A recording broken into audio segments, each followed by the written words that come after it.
Yo'q, bitta gap eshitganman o'zi, rejissyor kamerani qanaqa ushlashi, balki rekka bosishi yoki rasm chizishi yo bola-bota narsalarni bilmas. Lekin u nima o'tganini bilish kerak degan gap. Klip ololmayman. Men uchun klip вообще xayolimda yo'q-da. Klip qanaqa bo'ladi, klip qanaqa ishlanadi.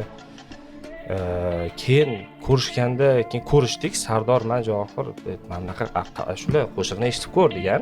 Nimasam bo'lgan o'sha eksperiment deb ham mana birinchi marta klip olib turibman-ku deganman-da. Nima eksperiment davay, agar ishonib qarab qotgan bo'lsangiz davay.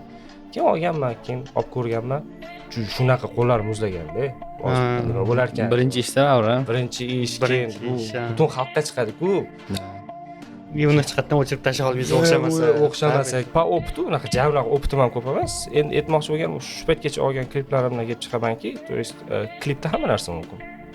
Qonun qoida yo'q.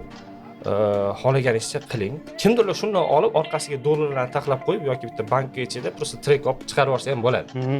Ya'ni aytmoqchiman, mana shunaqa pulni sevadigan odamni chiqarib yuborsa bo'ladi. Uni ham chiroyli kadrda olib chiqarsa bo'ladi. Chiroyli vizual qilib chiqarib yuborsa bo'ladi.